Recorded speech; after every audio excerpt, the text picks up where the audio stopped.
Me fala, como você percebe essa mudança, essa nova mudança na cultura dos colaboradores em relação ao tratamento dos dados pessoais, desde o chão de fábrica aos grandes gestores também?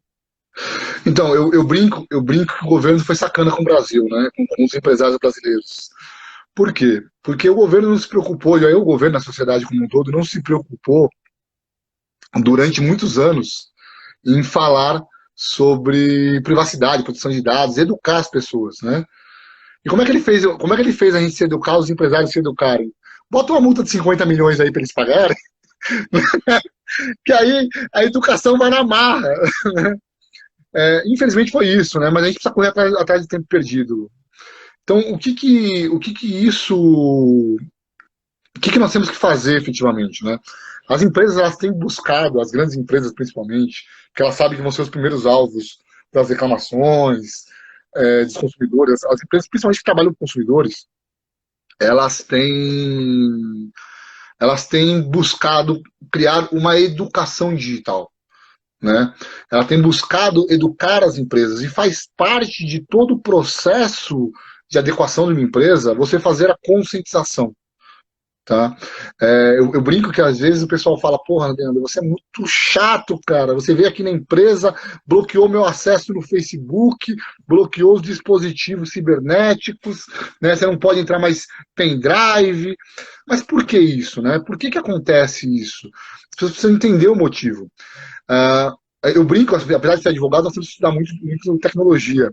Existem três pilares que nós temos que garantir na segurança da informação, que é a disponibilidade da informação, a segurança e a integralidade. São os três pilares da segurança da informação. E o advogado tem que ficar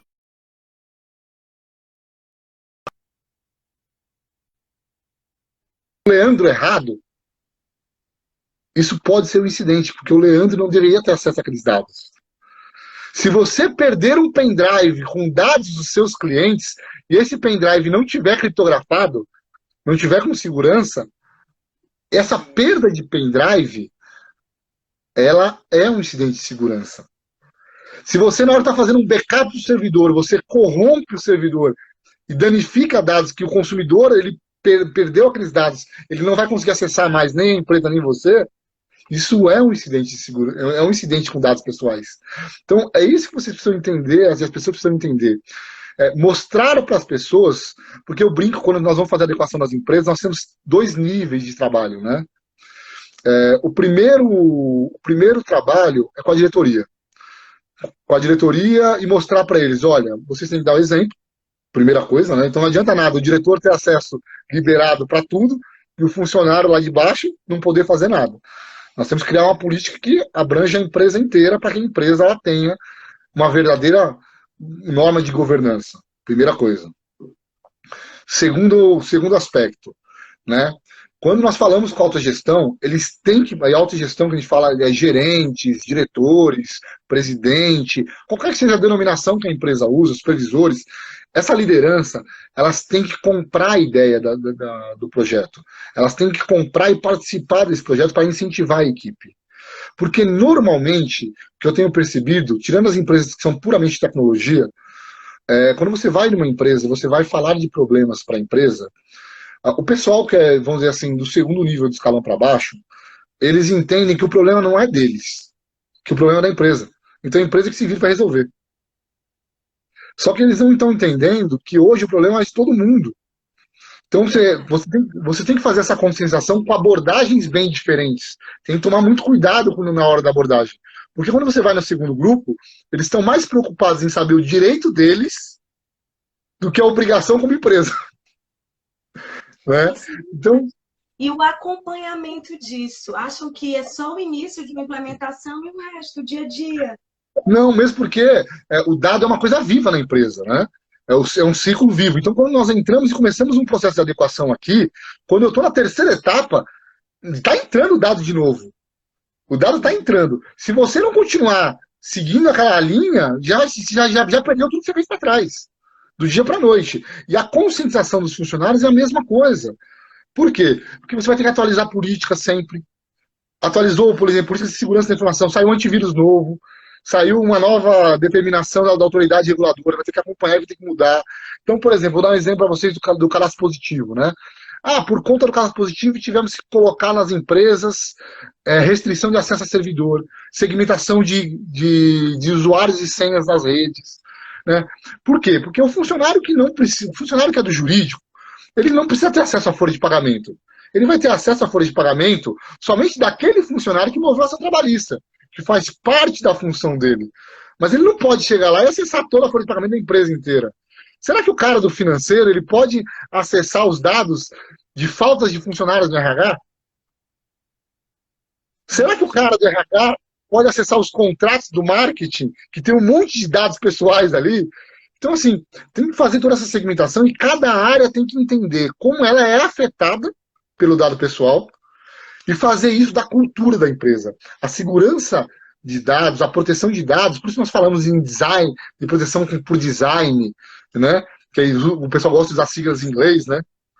Faz parte. Não é. É porque tudo que você vai fazer a partir de hoje, a vigência da norma, ou já deveria ser assim, né? Você vai ter que pensar na segurança dos dados, pensar o que você pode, o que você não pode fazer, como você vai proteger os dados, porque os dados não são seus. Você tem a posse desse dado, mas ele não é seu. Então, essa cultura tem que ser disseminada até para os novos colaboradores que vão entrar. Então, as palestras de conscientização têm que ser feitas diretamente. Eu tenho algumas empresas que estão usando até gamificação. Aqueles games para saber se as pessoas sabem as obrigações das áreas e estão dando bonificações. Teve uma empresa que deu uma viagem de avião para uma praia do Nordeste, aqui de São Paulo, uma praia do Nordeste, para o funcionário que foi o melhor dentro de 6 meses. Tá? Para mostrar que ela tá preocupada em educar as empresas. Criaram até jogo de tabuleiro, Gabriela, de proteção de dados. É muito legal. Assim, eu brinco, você falou assim que é apaixonada porque essa mosquinha, quando pica você na tecnologia e da privacidade, não tem cura, viu? Leandro, e qual a equipe ideal nessa implementação? Você acredita que não? Eu vi até uma pergunta aqui, se o advogado, para trabalhar, precisa fazer cursos como Data Science, programação, que agora está na moda. Você tem que ter de blockchain, startup, programação. O que você considera, principalmente a nível curricular, que a disponibilidade, a prostituição que ficou, se falar de cursos e todo mundo se tornar especialista, é muito grande. O que você acha? O currículo ideal para uma equipe ideal para se ter uma implementação adequada e transformar também, evangelizar e conscientizar o próprio empresário disso. E trazendo também essa criatividade, essa interatividade dentro da empresa, para tornar isso prazeroso e não impositor. Sim. Bom, o primeiro aspecto que você tem que entender, Gabi, é o seguinte: qualquer área do direito, qualquer área que você for trabalhar, você precisa conhecer pelo menos um pouco de tudo que vai ser feito. Você precisa ter uma noção para você não ser enganado, você não ser enrolado, né? Você não precisa fazer um curso de Data Science. Eu não fiz um curso de Data Science. Tá? Eu não fiz um curso de TI super avançado para eu ter os conhecimentos. Se eu tiver que sentar no servidor e fazer a programação, eu não sei fazer. Mas eu sei como a informação tem que entrar e como ela tem que sair. Né? E como se comunicar com as pessoas do TI, que Exatamente. é uma comunicação totalmente diferenciada. O maior problema dos nossos advogados, eu falo assim, com todo respeito aos meus colegas, né? Que eu sou advogado e vou continuar sendo advogado, apesar de ter feito cursos de DPO na Europa, tudo. A minha intenção foi de fazer para entender as dores das empresas, para eu, como advogado, ajudar a resolver as dores, né? O que as pessoas precisam entender? Primeiro, o perfil tem que mudar, né? Tem empresas, Gabi, que eu não posso ir de terno. Se eu for de terno, eu sou mal visto. Tá? Startups. A comunicação para as pessoas aprenderem é visual. A gente pensa que exatamente. E aí nós temos que quebrar alguns paradigmas da nossa carreira, né? Nossa carreira é muito formal, as pessoas que se impõem. E aí você precisa entender que, primeiro aspecto, nós temos que, a pessoa tem que ter um perfil eclético, que ela vai conseguir conversar desde a faxineira até o presidente da empresa, da forma mais técnica ou da forma mais simples para se fazer compreensível, tá? Porque ela faz parte da educação.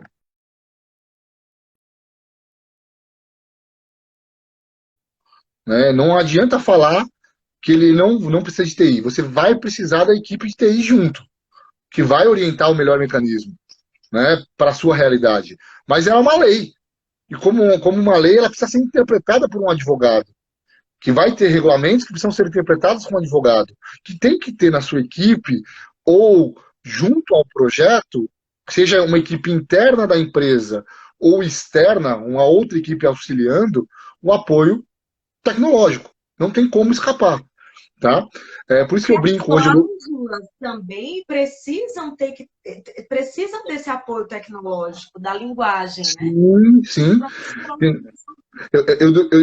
Eu dava muita aula em curso de formação de DPO, né? E a pergunta precisa, para ser um DPO, você precisa ser advogado? Né? Falei, não, mas você precisa conhecer a lei. Você precisa entender como é que funciona a lei. Ah, então você precisa ser cara de TI. Não, mas você precisa conhecer, ter uma mínima noção do que é segurança da informação, dos princípios básicos. Tanto que se você pegar os grandes cursos de formação de DPO, ele tem o módulo jurídico e o módulo de segurança da informação. Mas ele não é um módulo profundo. Ele é um módulo que simplesmente te dá noções gerais do que você precisa ter. Porque ninguém vai saber tudo, né, na verdade. Então, assim, o que você precisa... os advogados precisam entender que querem militar na área de tecnologia é que, primeiro, você não vira especialista do dia para a noite. Começa por aí. Né? Eu vi muita gente fazendo cursinho de DPO e saindo falando barbaridades aí no mundo. Eu falo para vocês, eu Estou brinco até, vocês perguntando falam... qual é a próxima turma. Vamos lá, vamos lá. Eu estou negociando com outra escola, que eu saí de uma escola agora, e aí eu estou negociando com outra, Preciso fazer assim o que eu... filme online. Todo mundo agora home office, me assistindo. é... Então, assim, nós precisamos fazer exatamente essa separação. Tem que ser um profissional misto, tem que ser um profissional flexível, tá? Que vai saber de lei, vai estudar lei, mas vai também conversar com as empresas. Um outro perfil é o profissional que vai trabalhar no judiciário, tá? Claro que você pode ter um profissional que agregue tudo isso. Eu acho que eu sou um profissional assim, porque por conta da minha história profissional, que eu acabei precisando ser assim. Por quê? Porque é muito difícil você chegar no judiciário e explicar tecnologia para juiz, para promotor, ainda mais se você for para alguns lugares muito distantes, sem nenhuma... Todos os estados têm isso, nos interiores aí. Eu cheguei muitas vezes para o Piauí, para a própria Ceará, várias vezes no interior, Rio Grande do Sul, São Paulo mesmo. Por quê? Porque tem aqueles juízes com uma certa, vamos dizer assim, mais experientes, né? Eles estão acostumados com o direito tradicional. Eu tive colegas, amigos que são juízes que me chamaram para explicar para eles o que era um blockchain. Né? Como é que você vai explicar para um juiz para julgar um caso? Por quê? Porque apesar de nós termos alguns juízes que estão se especializando, alguns promotores, a grande maioria não está preparada para isso. Então você vai ter que conseguir traduzir essa linguagem jurídica numa defesa processual para uma linguagem simples e fazer ser entendido. Então, assim, essa é a parte da vida no judiciário, que vai ser complicada, que nós vamos ter aí grandes... Eu não tenho dúvida, Gabi, que nós vamos ter muitas ações judiciais, tá? Com relação a dados pessoais, assim que essa lei entrar em vigor. Existem algumas bancas de advocacia que já trabalhavam no Brasil assim, entravam em sites das empresas, printavam telas e entravam com a ação sem a pessoa nunca ter sido consultada, tá? Aconteceu assim, no caso do score de crédito, por exemplo, das primeiras 1.000 ações que nós recebemos, mais de 900 ações, a pessoa nunca tinha sido consultada no score. E entrou com a ação, entendeu? Então, assim...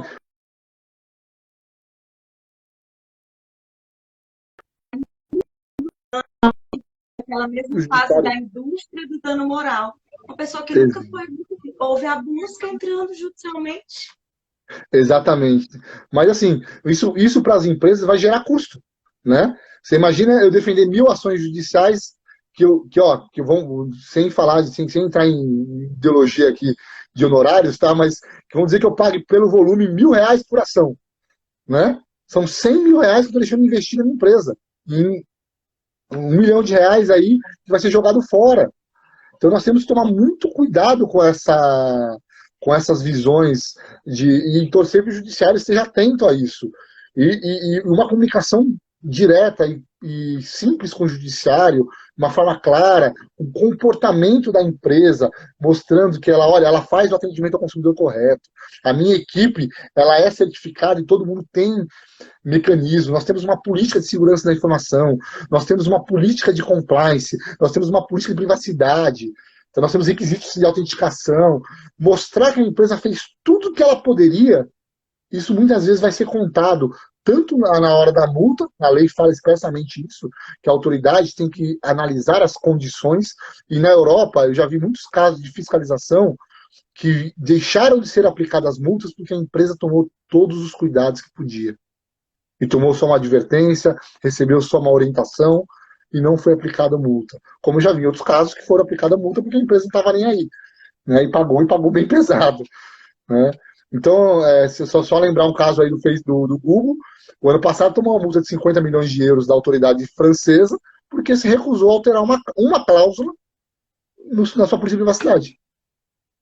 Então, uma multa de 50 milhões de euros. Então, assim, multa ocorre a alteração da cláusula posteriormente também? Sim, porque senão ela incide outra multa, em reincidência. Então ele pode até aplicar uma multa diária em você até você mexer. Você tomou advertência, não fez nada. Tomou a multa, não fez nada. Dobrei a multa, não fez nada. Apliquei multa diária. Perfeito. Então, assim, você vai ter que arrumar. Me fala das melhores práticas da proteção de dados nesse comércio digital. Nesses momentos de crise, como acredita que a China está superando essa pandemia após os 3 primeiros meses de surto? Agora está uma febre, é live 24 horas, é curso disponível 24 horas, você pede comida por aplicativo, você faz treinamento funcional pela internet, você tem teleatendimento de médico, psicólogo, enfermeiro. Eu fico imaginando como não vai ser. O home office. Né? Nós temos muitas empresas em home office aí. Totalmente. Nós temos que pensar o seguinte: toda empresa ela tem que ter uma política clara de privacidade e de segurança da informação para qualquer coisa que ela vai fazer. Então, por exemplo, olha, o aplicativo Zoom já se demonstrou que ele estava mandando dados para a China sem conhecimento das pessoas envolvidas. O que a Anvisa fez? Proibiu a utilização do aplicativo Zoom para todos os funcionários da Anvisa. Muitas empresas migraram do Zoom para o Hangout da Microsoft, por exemplo. Né? Por que isso? Exatamente porque faz parte de demonstrar que elas estão preocupadas com a política de privacidade.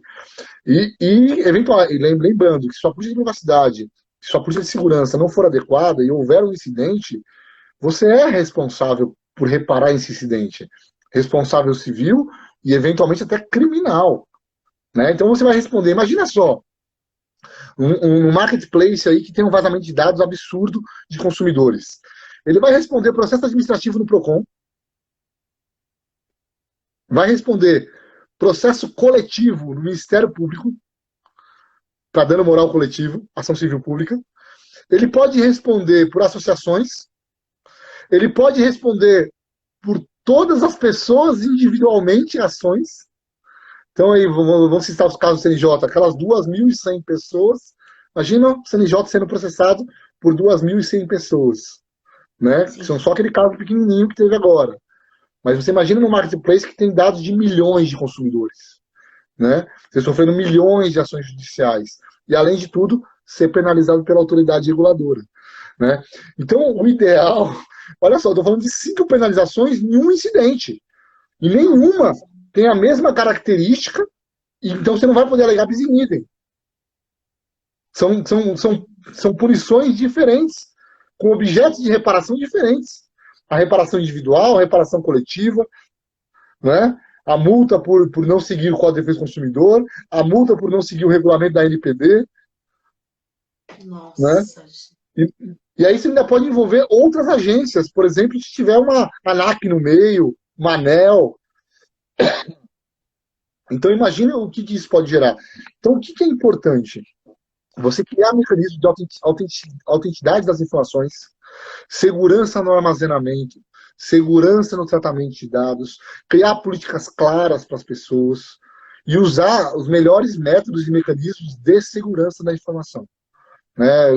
O software sempre atualizado, na última versão, com antivírus atualizado, se possível fazer um duplo check de autenticidade na hora de transmissão de informações, proteger principalmente para os e-commerces aí as informações de cartão de crédito, de endereços, né? Tomar todos os mecanismos necessários e possíveis aí para proteger. Lembrando, Gabi, que a LGPD ela trata com muito cuidado os dados sensíveis. Mas ela abre uma exceção muito importante, por exemplo, na proteção ao crédito, lá que nós falamos das instituições financeiras, mas também para todos os sites, que é o quê? A possibilidade de utilização de dados biométricos no combate à fraude. Mas até agora eu não vi nenhuma empresa se posicionando para coletar biometria facial para login em site, que você vai poder fazer isso. Sim. Porque eu quero ver, é claro que é possível você enganar a máquina, mas é muito mais difícil você enganar a máquina com login facial, por exemplo. Né? Então, assim, tem que se tomar muito cuidado e buscar as melhores práticas, que é o quê? A privacidade, né? Os contratos têm que ser muito claros, ter cláusulas de segurança com os parceiros, com os consumidores, ser transparente, sempre confirmar as informações quando você vai fechar a compra, né? Olhar se o site tem que estar numa plataforma segura, que é o HTTPS, não usar plataformas abertas, preservar as informações internas. Isso aí são práticas mais comuns já hoje em dia aplicadas na segurança da informação, que tem que ser reforçadas. Apesar de ser comuns, você vai ver um monte de site HTTP. Para quem não sabe, o HTTPS tem a segurança. O próprio Procon de São Paulo, até o ano passado, usava o site HTTP. Né? Ele não tinha segurança. Entendeu? É por isso que eu falo assim, a concentração tem que ser de todos, desde os órgãos públicos, das empresas privadas, porque não adianta metade fazer e metade não fazer. Né? A gente tem que ajudar todo mundo e orientar todo mundo. Uma pergunta interessante do Vitor: quais são os dados de maior potencial lesivo e o que geraria maior perigo para as empresas? Olha, sem dúvida nenhuma, os dados de maior potencial são os dados sensíveis, né? Os dados sensíveis são aqueles dados que apesar de muita gente dizer e entender que a LGPD é taxativa e a GDPR é taxativa, eu tenho uma posição um pouco diferente com relação a isso, academicamente falando, porque eu não acho que ela seja taxativa. Eu acho que, na verdade, é um rol exemplificativo. Que eu vou dar um exemplo para você, Gabi, aí vou usar Fortaleza, se você me permitir, aí o estado do Ceará. Imagina o seguinte, se eu pegar um torcedor do Ceará, levar ele no meio da torcida do Fortaleza e falar, olha, torcedor do Ceará, ele vai ser Pode discriminado? levar, sou Fortaleza. Então, se for ao contrário, se eu pegar você que é Fortaleza e levar no meio da torcida do Ceará e falar, ó, ela torce pro Fortaleza, você vai ser discriminada? Não, Você eu vou entendeu? ser espancada. É um dado que vai trazer risco à sua integridade física. E o dado de time de futebol, por exemplo, não é um dado que está no rol de dados sensíveis. Então, eu gosto de separar os dados sensíveis em dois grupos. Os dados de origem psicológica, né, que são aqueles inerentes à escolha da pessoa. Então, nós estamos falando aí de dados, sexualidade, religião, se vai se filiar a partido político ou não, se vai torcer para time de futebol A ou B, né? Esses dados eles têm um condão maior lesivo. Né?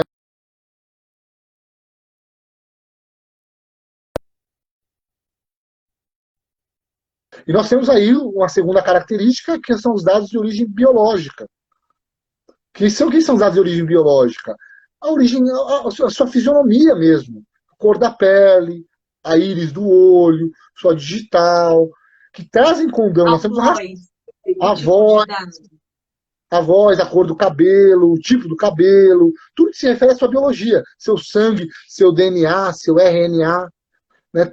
Algum tipo de molécula futura que seja descoberta aí, dentro de tantas outras que a ciência descobre diretamente, são dados que são de origem que podem trazer preconceito para você, podem te discriminar.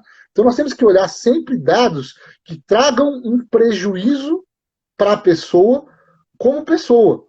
Então são dados de origem psicológica ou biológica, que podem fazer que ela sofra. Então, por exemplo, vamos hipoteticamente aqui criar um caso em que uma pessoa, ela, uma coisa besta, tá? Ela tem uma amante, ninguém sabe que ela tem uma amante, né? Claro que normalmente a pessoa faz isso, ela se esconde. Será que se eu divulgar o dado, aquele dado, que aquela pessoa tem uma amante, eu não estou ferindo a privacidade dela de uma forma que, em alguns meios, ela pode ser perseguida, por exemplo, na religião que ela frequenta, no clube que ela frequenta. Isso. Exatamente. Então, assim, nós temos que olhar a potencial lesividade do dado pela característica dele. Uma coisa que muita gente confunde, por exemplo, dado financeiro não é dado pessoal. E aí? Saber quanto você tem na sua conta bancária não é dado Não é dado pessoal? pessoal, é sigilo bancário, é outra lei que vai te proteger. Não é LGPD. Agora. Essa foi uma pegadinha, viu? Você entendeu? Então, Gabi, então, assim, nós temos que tomar muito cuidado com os pseudo-especialistas. Né? Tem muita gente falando muita besteira por aí. Né? Então, nós temos que olhar os dados que eles são. Por exemplo, se você olhar o dado de uma conta bancária, o número de uma conta bancária sozinho, ele não é um dado pessoal. Ele é um número de uma conta. Agora, se ele estiver vinculado a um nome que identifica uma pessoa, e por eles, nessa vinculação, nesse conjunto de fatores, ele se torna um dado pessoal. Então nós temos que sempre tomar muito cuidado com nós temos que tomar muito cuidado com os conceitos aí, porque tem muita gente falando besteira aí. Uma pergunta do Marcos. A possibilidade de uma pessoa ser anônima na internet deixa dúvidas na população? E aí, como seria a segurança dos atos que deixe para a população ou empresa? Eu brinco o seguinte, existe uma regra, né, uma coisa que eu ouvi na Espanha, que eu já ouvi lá do presidente da autoridade espanhola, ele falou o seguinte, a internet sempre deixa marcas. Você nunca vai ser anônimo na internet. Tá? Então tem que tomar muito cuidado com o que você faz na internet, porque por mais que você use o modo privado do Google, do Fire, do Internet Explorer, esses modos não são anônimos, totalmente anônimos. Tá? Existem aplicativos que são usados para Dark Web, que eles deixam mais difícil a rastreabilidade e a anonimização é muito maior. Eu tenho já até respondi essa questão lá no Olhar Digital, né? Como é que eu faço para ser anônimo na internet, né? Falei ao pessoal querendo que eu ensinar a entrar na Dark Web, né?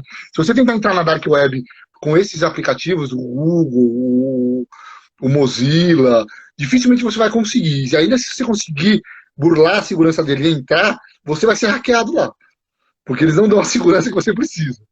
Né? Mas existem alguns aplicativos específicos para você navegar de forma anônima na internet e dificulta muito a localização. Então, por isso que a Dark Web ela é vista com maus olhos, porque é difícil fiscalizar lá. Não é impossível, tá? Mas precisa de uma tecnologia muito grande, uma especialidade muito grande para você conseguir achar as pessoas. Então, essa anonimização não é tão... Com esses aplicativos mais comuns, não é real, tá? Mandar um beijo para a Roberta Codignuto, já foi nossa entrevistada, uma querida, coautora do nosso livro que a gente idealizou, Empreendedoras da Lei, as mulheres estão reinventando o direito no Brasil. Com certeza. Como fica a prática comum de capturar dados dos consumidores sem anuência após a Lei Geral de Proteção de Dados e propagandas direcionadas a hábitos de pesquisa e consumo serão proibidas? Não serão proibidas nenhuma das duas. E eu vou explicar para você, só que são respostas diferentes. Vamos lá. Lembrando que a lei, você não precisa de autorização para coletar qualquer dado.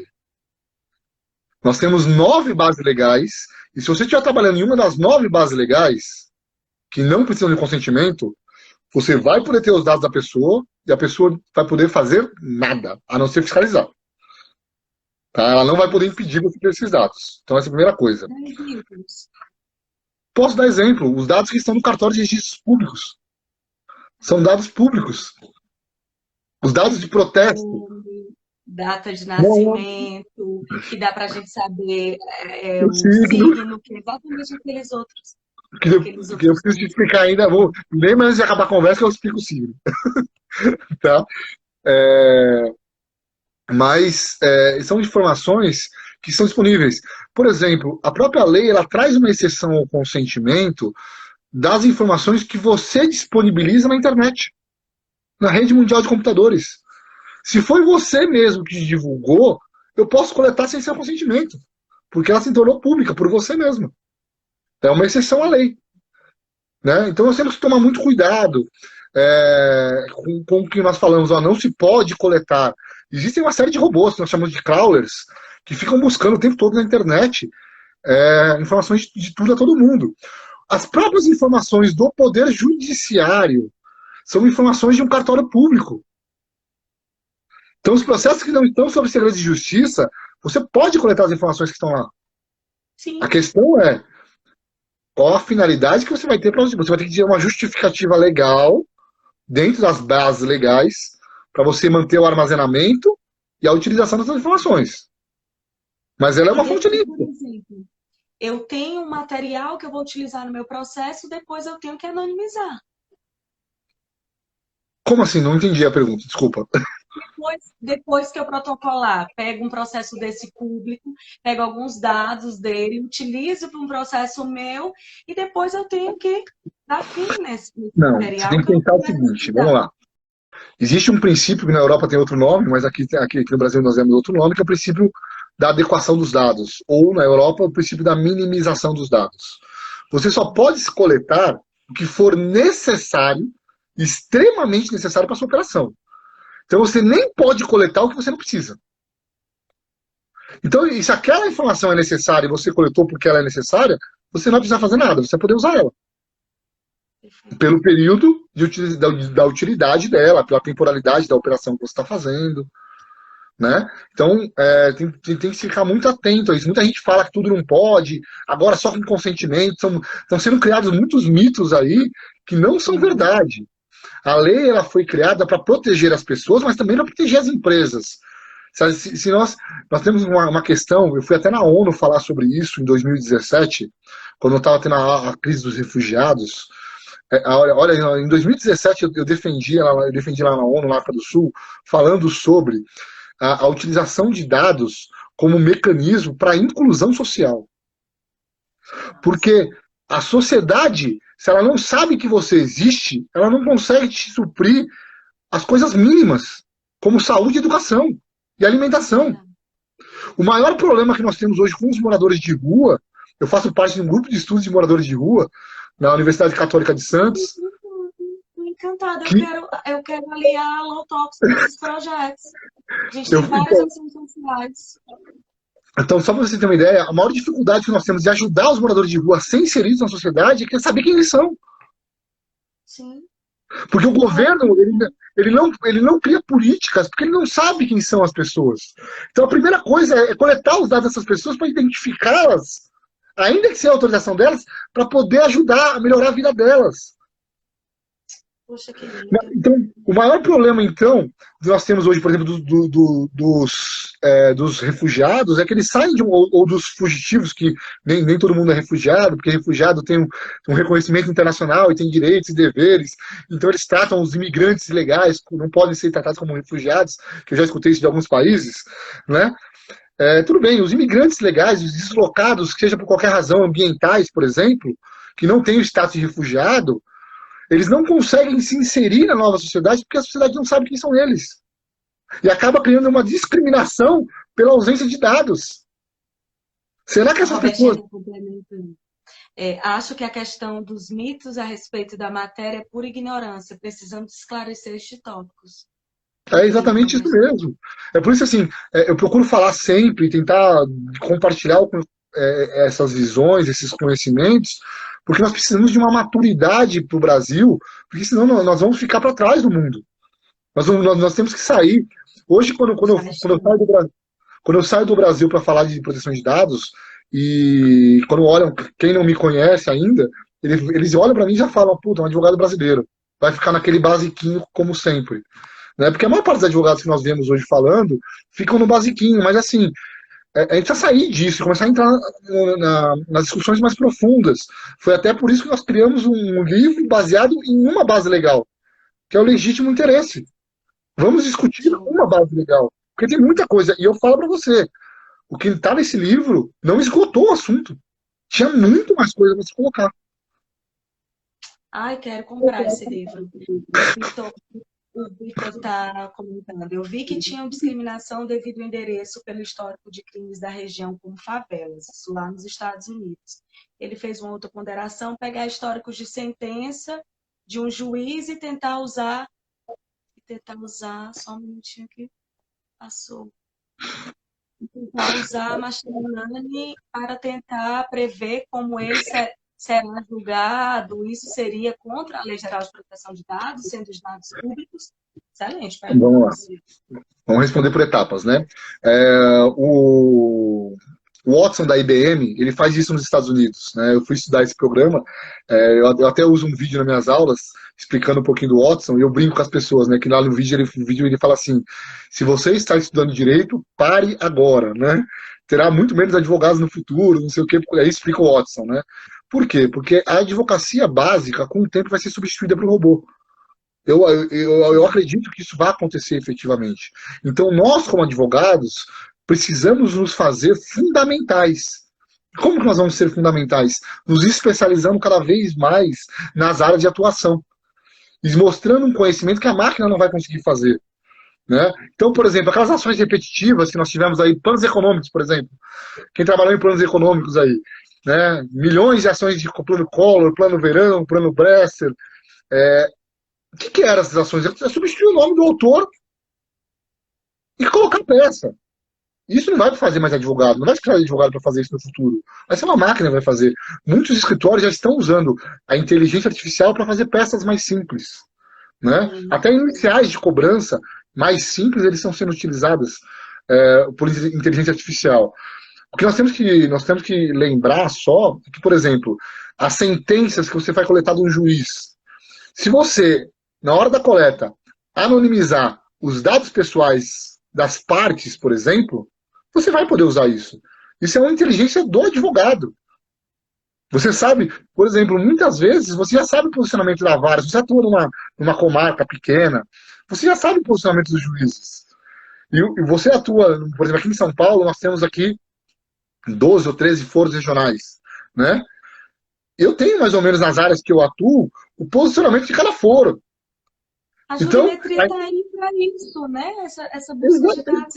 Exatamente. Todo que participa tem uma ideia voltada para exatamente saber o posicionamento de cada vara, de cada juiz. Então, aí, de repente, você tem que pegar e usar. Se você tiver a possibilidade de escolher o foro, dependendo da circunstância que você tem do contrato, do caso concreto, pô, se você soubesse antecipar, ó, naquele fórum tem 3 juízes que julgam contra mim, contra a tese que eu vou criar. Mas naquele tem um que julga contra, mas tem 5 a favor. Eu tenho como escolher um dos dois pelo meu contrato, pela característica, eu vou escolher o que tem 5, porque a possibilidade de eu ganhar é maior. Isso você vai estar facilitando o seu cliente, ajudando o seu cliente, melhorando seus resultados. Isso faz parte do jogo. Você não está burlando nenhuma regra. O que você não vai poder é coletar o dado identificado. Que a partir do momento que você identificou o dado e a sua finalidade não é usar o dado daquela pessoa, e sim a decisão judicial, você vai usar a decisão judicial como anônimo, e olha só, a LGPD nem vai ser aplicada. Porque o dado é anônimo. Perfeito. Nossa, que incrível. Eu estou encantada com essa live. Gente, ao invés de eu colocar integral, eu acho que eu vou cortar cada... Fique à vontade. Eu estou abismada com todo conhecimento. Quero sua participação ainda mais, explicando segurança de informação e também sobre o impacto da inteligência artificial na nossa advocacia, como também podemos desburocratizar o escritório de advocacia através disso e levando essa transformação, principalmente pós-pandemia. Eu vejo as pessoas ainda estão muito perdidas, acreditando que não tem tantas oportunidades, só essa parte do compliance trabalhista, criminal, mas são essas novas tendências que temos que nós protagonizar criar novos produtos para tudo isso, né? O que as São pessoas vários. O que as pessoas precisam entender é que a lei ela não veio para falar que você não pode usar dados. Ela veio só para equilibrar o jogo. Que em tese, eu falo em tese porque a gente sabe que não é verdade essa frase, em tese o pessoal falava, como não tem uma lei geral, eu posso fazer o que eu quiser com os dados das pessoas, né? E aí sofrer as ações de todo jeito. Não é isso. Ela veio para dizer o seguinte: até se você fizesse coisas lícitas e o Ministério Público entendesse que pegasse um promotor que entendesse aquilo era ilícito, ou um juiz que entendesse que ele ferrava a empresa, enchia o saco da empresa, mesmo a empresa estando certa. E aí a empresa tinha que ficar no judiciário brigando até chegar a Brasília para se defender. A lei ela veio para trazer a segurança jurídica para os dois lados, para ter regras do jogo. Mas que as regras estão aí e podem ser utilizadas. Ela não veio para acabar com os negócios, ela não veio para acabar com a inovação. Ela veio só para falar, olha, você quer continuar? Continua. Só que segue essas regras para respeitar o direito do titular. Né? A mesma coisa do marketing, que era a segunda pergunta. O marketing não acabou, pessoal. Nós temos várias maneiras e mecanismos de fazer marketing. Tá?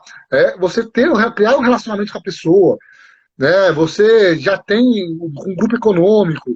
Existem vários mecanismos que você vai poder tratar e mandar um marketing para a pessoa sem o consentimento dela, respeitando o direito dela de falar não. A partir do momento que a pessoa falou não, você não pode mandar mais. No final do e-mail, se não quiser receber mais essa mensagem, sinalize. Sempre isso. Está naquele banco de dados, em algum momento foi teu consumidor. Exatamente. Então, assim, o que essa lei veio foi para dizer o seguinte: olha, nós precisamos respeitar as pessoas conforme a sua vontade. Então, por exemplo, do mesmo jeito que a minha privacidade, que tenho rede social, que estou exposto, que eu vou na mídia, falo na televisão é uma, a do meu avô, que não fala no Facebook, que não fala no Instagram, que não, é outra. Então você não tem como aplicar o mesmo conceito de privacidade para essas duas pessoas. Né? O mesmo conceito de privacidade de uma pessoa que não come um prato sem tirar uma foto, de uma pessoa que tem aversão à rede social. A gente sabe que existe isso, né? Mesmo morando na mesma cidade. Então nós temos que criar mecanismos para entender essas realidades. Então, assim, o que eu falo para todo mundo, a lei é uma lei muito séria, ela é muito boa, tá? Ela precisa ser melhorada em alguns aspectos, que eu acho que precisam ser melhorados, opinião minha, mas tem opinião também de outras pessoas que também acham que outros aspectos que eu acho que ficaram bons. É uma discussão, nós vivemos numa sociedade, nós vamos discutir muito ainda privacidade e proteção de dados, para entender o que é melhor para o Brasil. Não quer dizer o que acontece lá fora é o melhor para o Brasil, não é isso. Nós temos que ser o melhor dentro da nossa realidade, dentro da nossa cultura, dentro da nossa característica de ser um país continental, tá? Porque o melhor que uma pessoa que é nordestino, como meu pai como minha família é também, né? Não quer dizer a mesma coisa como meus amigos do norte, que eu tenho vários amigos do Belém do Pará que têm realidades diferentes, eu tenho vários amigos no sul que têm realidades completamente diferentes, e nós temos que criar uma lei para todo mundo, né? Então essa lei ela tem que ser flexível o suficiente para cada realidade do Brasil, mas que proteja todo mundo. Esse é o maior aspecto da lei.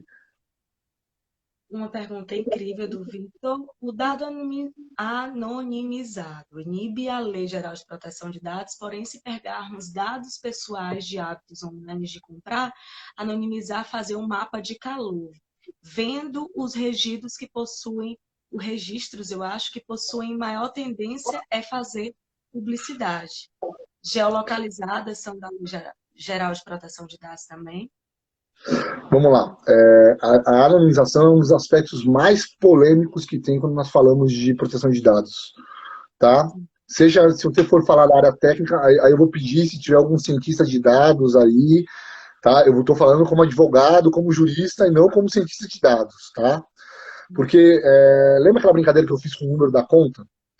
Em tese, qualquer dado pode se tornar um dado pessoal, se ele estiver agregado com fator de identificação. Então, quando você analisa o dado pessoal, você tem que analisar o conjunto de dados que estão integrados a ele. E com isso nós estamos falando de tecnologia, porque quem faz a integração dos dados é a tecnologia. Esse é um dos fatores que a autoridade brasileira ela vai precisar se manifestar expressamente. O que é o dado anonimizado e o que é o dado anônimo de verdade? Porque se você olhar assim, olha, caneta azul, né, eu estou com uma bica azul na minha mão, caneta azul, você não sabe de quem é essa caneta azul. Ele pode ser considerado um dado anônimo. Agora, se você tiver acesso a todas as notas fiscais com CPF da loja que vende Bic, você vai conseguir saber quem comprou o Bic azul naquela loja. E de repente aquela Bic azul, que era um dado anônimo, vai se tornar identificável. Então o que acontece? Como é que funciona isso na Europa, né? As autoridades elas criaram regras dizendo, olha, com essa tecnologia e com esse tempo e com esse gasto de força de energia, né?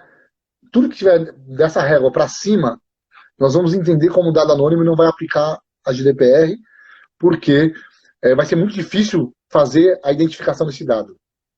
Né? Então, um exemplo muito simples. Imagina que eu coletei o seu dado, Gabi, todos os seus dados pessoais, e eu vou colocar você, e eu quero vender seus dados, só que eu não quero vender identificado. Então eu vou usar uma criptografia para proteger seus dados identificados e vou vender só os dados anônimos. Por exemplo, vender a cor do seu batom. Então eu só mandei os dados anônimos da cor do batom da Gabi. Tá? Se você olhar a cor do batom, você não sabe quem que é. Então, de repente, aquilo é um dado anônimo. Só que eu coloquei uma tecnologia aqui, que é a criptografia, que protege esses dados.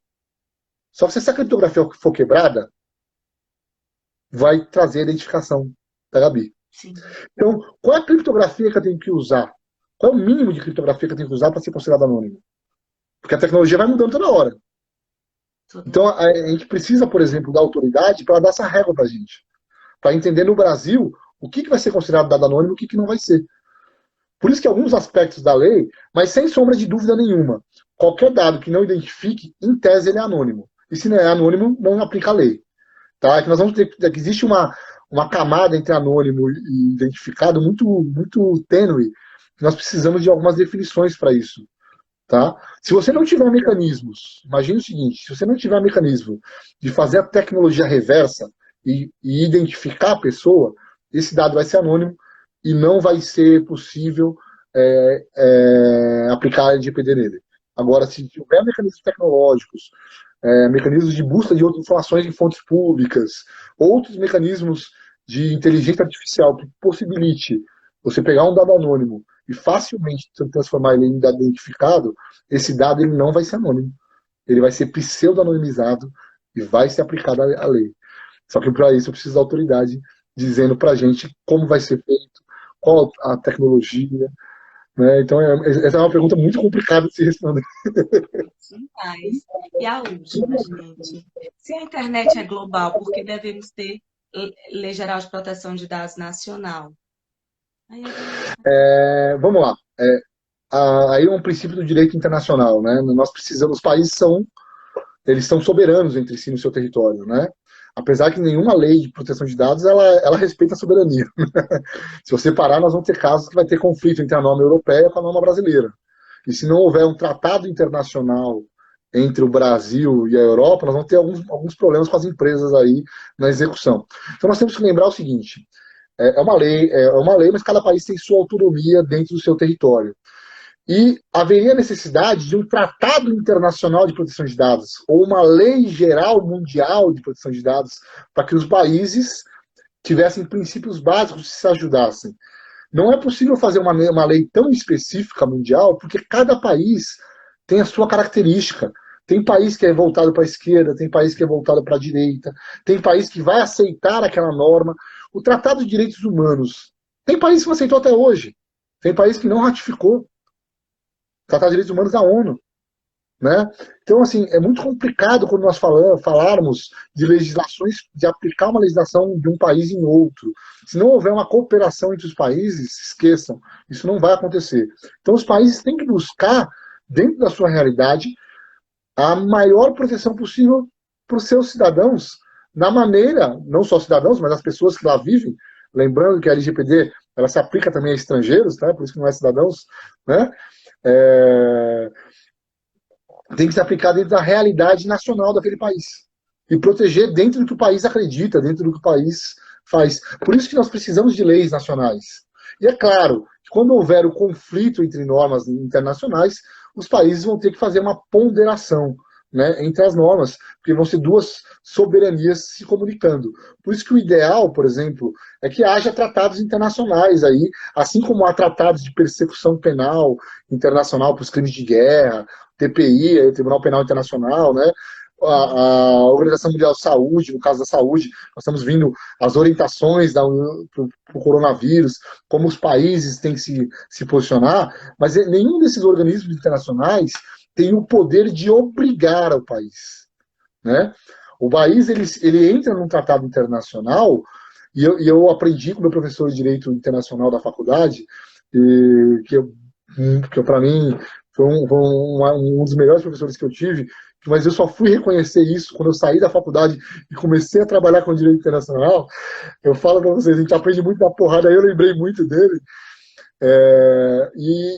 Ele falava que o país se submeter a um tratado internacional é o maior exemplo de soberania que ele tem, porque ele não está abrindo mão da soberania.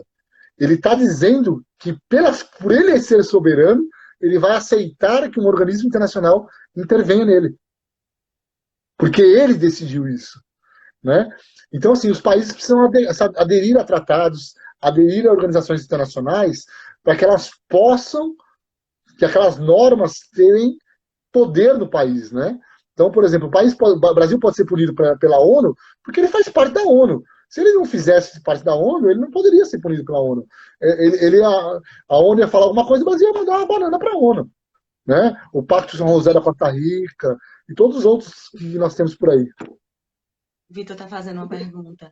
Então, um país com a gama gigantesca de proteção de dados de direitos humanos, os dados serão protegidos, que na Arábia Saudita, esse seria o raciocínio correto?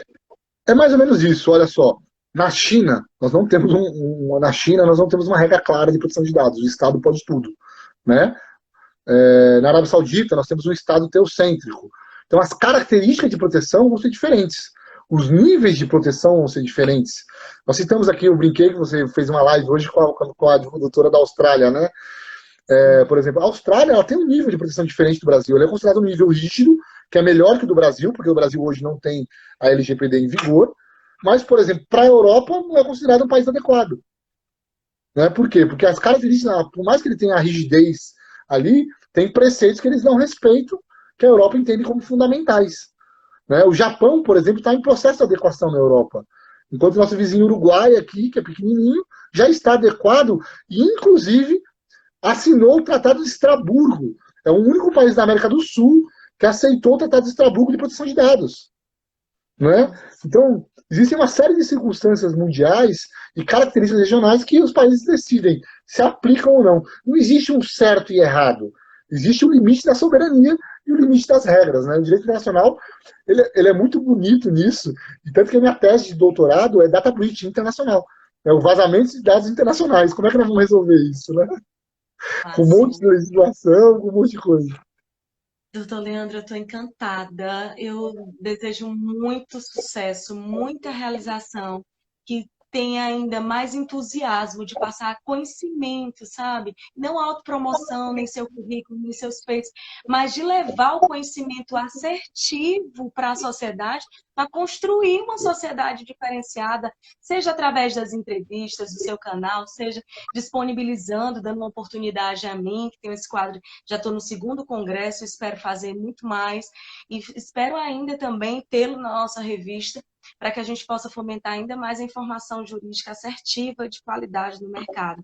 Faça um conselho para aquelas pessoas que gostariam de seguir sua carreira, sua trajetória, e para aqueles advogados que nos assistem também se inspirar ainda mais nessa temática que precisa ser ainda mais desbravada por todos.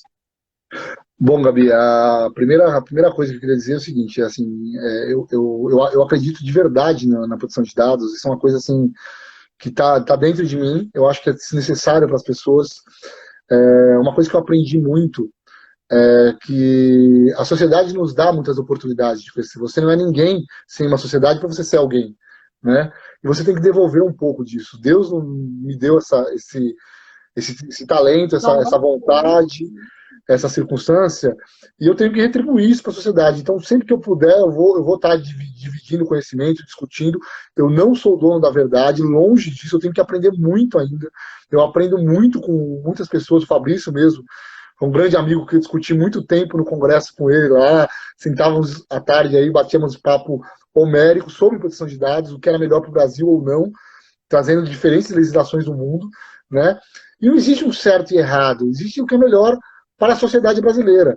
E o que eu puder contribuir na discussão, eu vou estar contribuindo, você pode contar sempre comigo, tá? O terceiro congresso, se quiser, eu vou estar aí, temos muitos assuntos para falar ainda, estamos discutindo agora na alteração da Europa, da GDPR, porque o blockchain, para quem não sabe, ele fere a GDPR e ele fere a LGPD, né? Então, a gente precisa fazer umas alterações para que ele possa ser utilizado com mais segurança, sem ferir os direitos das pessoas, né? Criar exceções nessas normas, né?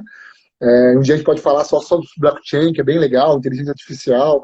Cada tópico que nós vamos falar, nós vamos ter milhões de coisas.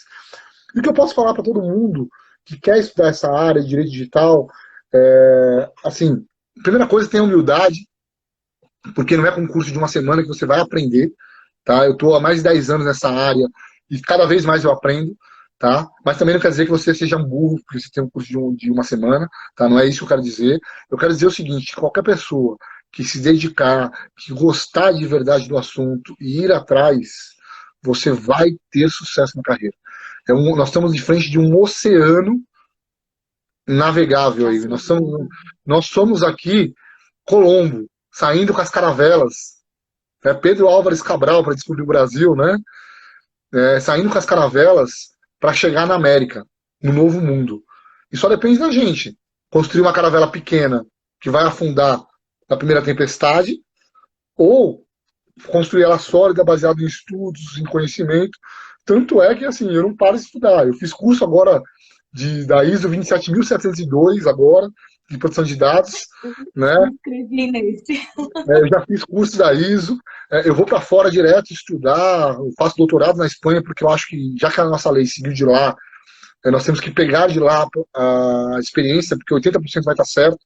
Então, assim, se vocês têm dúvida, não conhecem os conceitos, entra no site da AICO, que é a autoridade do Reino Unido, na EPD da Espanha, ou na CNIL, eu não sei falar francês, tá?